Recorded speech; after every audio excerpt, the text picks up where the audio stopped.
everyone! Welcome to Kairos Moments. In this video pala, nasa ibang bansa kami niyan. We attended a conference at syempre may konting bakasyon.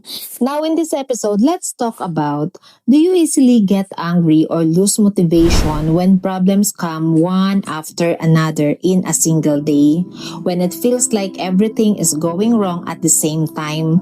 Yung tipong kakasolve mo lang ng isang problema, tapos may another na naman, tapos may another na naman, tapos may another na naman, sa loob lamang yan ng isang araw.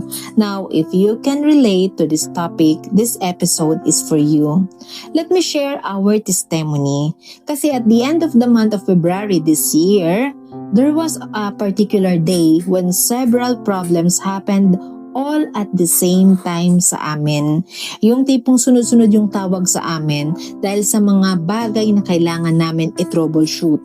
Now, una na dyan, yung mayor's permit kasi deadline na at that time and that will be the last day na pwede kami mag-submit ng lahat ng requirements na dapat marirenew na yung aming mayor's permit at hindi kami magkakaroon ng penalty.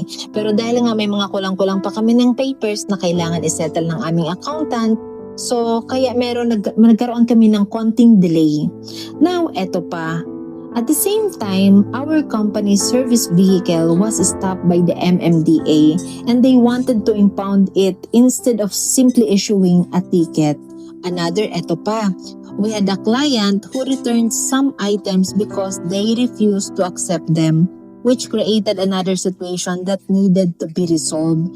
And bukod dyan, napakarami pang ginagawa ko nung time na yon. Napakarami pang dapat ma-accomplish at ang dami pang responsibilities na dapat kong gawin, na dapat matapos din sa araw na yon. But because of that situations, many of my other tasks were interrupted.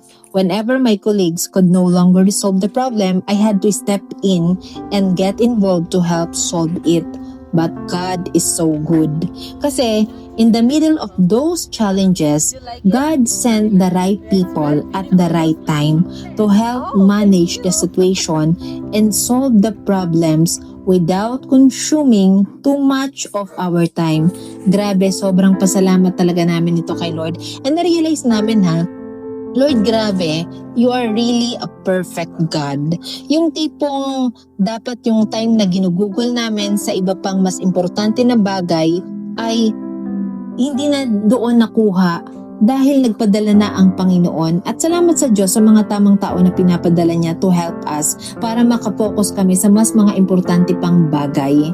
And through that experiences, God reminded me of some important truth. First, before we even ask or realize that we need something, God has already provided. The Bible says in Matthew chapter 6 verse 8, your Father knows what you need before you ask Him.